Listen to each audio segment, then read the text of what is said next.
Hello and welcome to a episode of Kraken with Farb. Get Kraken with Farb. So today we are going to talk about nautical essentials. I've done a list here, just summed up sailing in a short and concise explanation for all of you yachting and boating fans out there and people that love sailing and are passionate about the sea.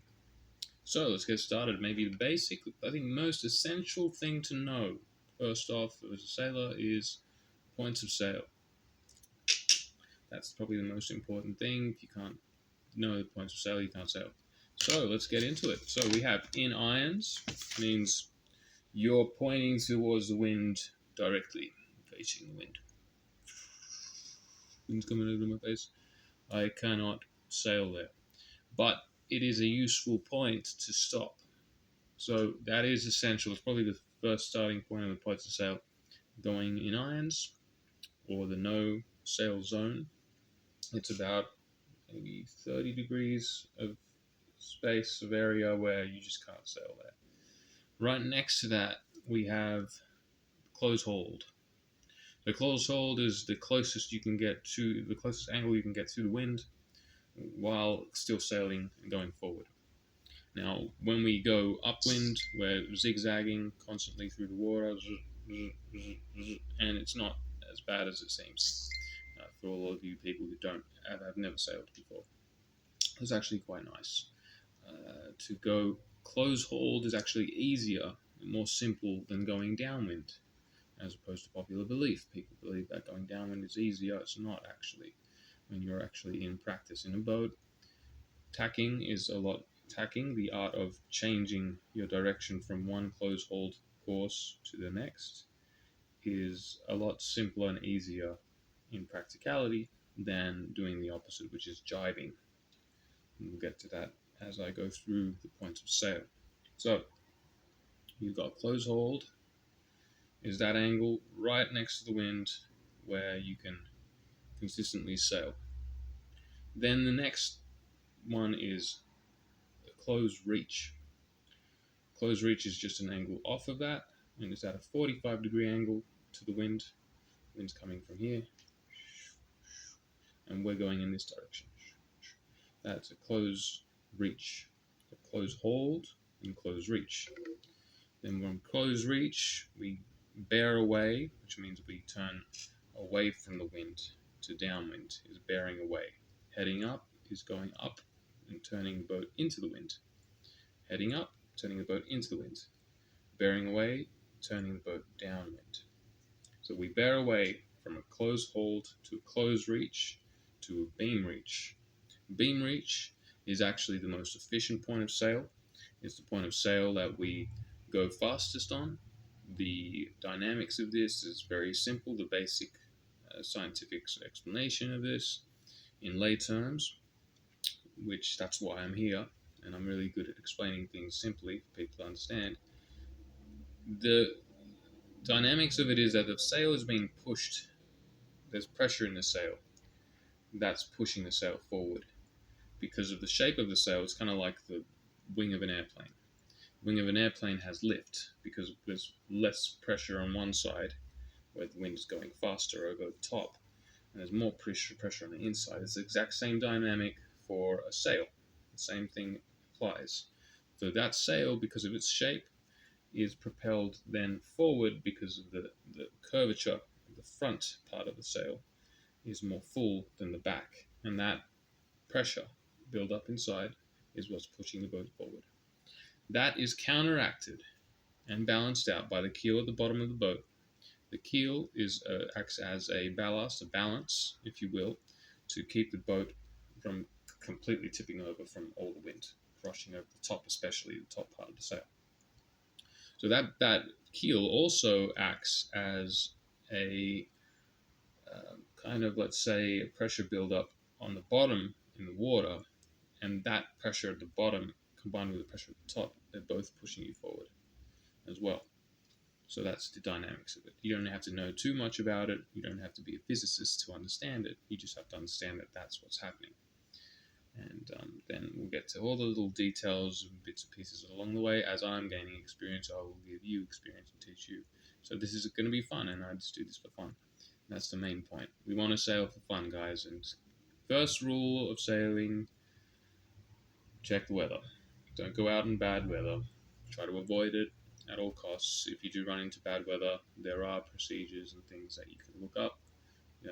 Look up RYA handbook. The RYA is the Royal Yachting Academy. It's an English certified book, and those people really know what they're doing. I learned from an Englishman while I was in Italy. That's where I started, and now I'm doing things by myself and with the crew and with people that I know in my own sailing community, my local sailing community. You can look yours, find yours, and get out there. So you've got close reach, close close hold, close reach, beam reach, the most efficient point of sailing, because that's where the wind is going at a 90-degree angle to your sail, so you're getting the most out of the sail.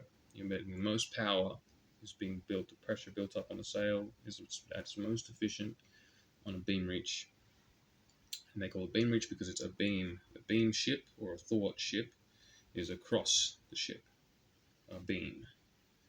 So imagine a beam that is set across the boat. So a beam reach is when we've got the wind at a 90-degree angle to our boat, to our sail. Most efficient point of sail is our beam reach. Then next, after a beam reach, we have our broad reach. Now, broad reach is starting to go downwind. Okay, so our broad reach is also a very efficient point of sail. There are graphs and things to explain which is the most efficient point of sail. So you'll see that as you get into it, and you might find different opinions from different people. Some people may say, "Oh no, broad reach is much faster." "Oh, I think a close reach is very good." Beam reach, broad reach would be the most efficient. Ideally, I've gotten out there and I felt it on a laser boat. I think the broad reach is quite efficient, but it's quite a debate as to whether I would say a beam reach or a broad reach is the most efficient. Having actually sailed myself and then experiencing it firsthand, I'd toss up between one of the two. I felt at times, that the broad reach was faster. At other points in time, I felt the beam reach was faster. That's up to you to decide. But basically, those two are the most efficient points of sail. After that, we have a training. Reason being that so you'd say, oh, well, why is that? Why isn't it that going downwind isn't faster? Isn't that where the wind is going? Okay, so to explain that, what happens with a beam reach and a broad reach, the fact that you've got the keel and the sail being powered at full speed, it's like, I remember someone explaining to me, it's like having an ice cube in your hands and just pushing it like that, and then it'll slip forward. That's the same thing that's happening with the sail, pressure on the sail and the pressure on the keel from the water. Those two components are working together and push the boat further forward. And because when you go downwind, you put the keel up, the keel doesn't have any power and no effect on the dynamics of the boat. So when the keel goes up, you're only going the same speed as the wind. Whereas when you have the keel down and you're going on a beam reach or a broad reach, that pressure is kind of doubled. So you've got more power to go forward. So you're getting more power out of the sail and out of the whole shebang. So that's why. So you're getting apparent wind as well, which is the wind that comes as a result of going forward. You got your headwind, which is the wind that comes as a result of you moving forward. Like when we're walking or running, you can feel wind coming against your face. That's the same with sailing. There's a headwind, and then there's the true wind, which is the wind that's just wind that is from the weather. So the true wind and the headwind, that combination becomes our apparent wind, which is the wind that's actually going on the sail. So it's not, there's a lot of explanation, but you'll get it. You'll get the hang of it. The main thing is we know these points of sail as we go through it. So when we got a broad reach, the next thing after that is a training run. The training run is just before a run, so you're going downwind. So training run, you start to let out the sails a lot more. They're a lot more open, kind of like a parachute. You're aiming to just gather as much wind from the wind at your back as possible to shoot you forward as fast as possible to at least match the same speed as the wind. You will have drag from the water, so you won't go as fast as the wind. You will go a little bit slower than the wind, unfortunately, because of drag. If you have a foiling system underneath that lifts up your boat, you might be able to counteract that and get out of the water so that you can have way less drag and you'll be going the same speed as the wind, which is fantastic, I think. But it's also, you've got to be careful of that, because if you can't handle the speed of the wind, you'll fall or capsize or whatever. Anyway, as you gain experience, you get better and better. So that's that. And then there's a run, of course, you're going right dead downwind. Now, training run is actually a bit more efficient than a run because of that same discussion as before. And also, a training run is a lot easier to control. And you want to try to avoid being on a full run. I've done it before on a single-handed boat. It's very tricky, and you really have to focus on balancing the vessel, balancing the boat. So it's really cool and fun. You should absolutely do it in some good weather, a safe environment. It's really recommended. It's a great, thrilling experience. It's really nice. But training run is definitely ideal because we set ourselves up to jibe. So what we're doing when you jibing is the most dangerous part of sailing. So we want to avoid getting our heads hit by the boom at all costs. That's the most kind of dangerous thing about sailing, is the boom. In a jibe, or an unplanned jibe or uncontrolled jibe, the boom will swing across very fast and you could get some damage on the boat. But the worst thing is you get a head injury. That's the worst thing that could happen. That's why, as a sailor, if I'm on a bigger boat, I might actually invest in a helmet. That's a very smart thing. It's just something to protect my head in case the boom does hit my head. I'm okay, and then I got nothing to worry about. I'll be fine. But if I've done it without a helmet, but only because I'm very aware of the boom. And if you're just really aware and you're always ducking, you're okay. But my recommendation to you is, and I don't mean to say do as I say and don't do as I do as I do and don't do as I say. I don't mean to be like that, but I have to say something because I'm responsible. If I'm giving you a video, wear a helmet. It's better. If you have a helmet, wear a helmet. I don't have one yet. I need to buy one. Can't afford it.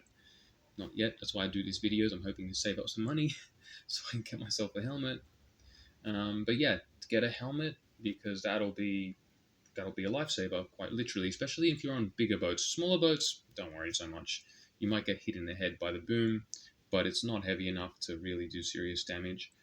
But if you're on bigger boats, 6 meters and up, you know, even 4 meters upwards from there, just get yourself a little helmet. You're all good. You're safe. Safety first, guys. Safety first. Weather, just gear like a helmet. Bit of safety just goes a long way. Don't risk it. Don't take a chance. Don't do it. When we got, so we're just going repeating. To learn things, we need to repeat them. Repetition is the way of learning. So, and you can't repeat it enough times. So just keep doing it again. I've done it for a couple of years now, and I still have to repeat it. So close hold is when you're almost head to wind. You're just off, and it's the closest point of sail you can get to going right into the wind, right upwind. In irons, no sail zone. Close hold is the closest point of sail you can go to the wind. Close reach is bearing away, going downwind. Turning downwind is bearing away. Close hold.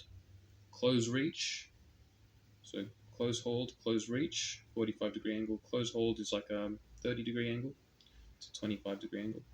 So depending if you tighten the sails up really tight and you make them much flatter, you can get really close and get up to maybe 25 degrees, maybe 20, maybe kind of push for that, but very doubt it. Like a 20 mark, you kind of just start going in irons. You're better off to go at 25.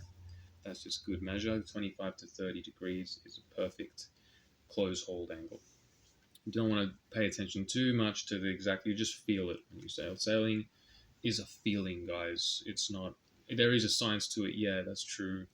My heart's in sailing, and my heart's guided me through my sailing experiences. And I tell you, it's just a feeling. When you're really sailing, you feel it.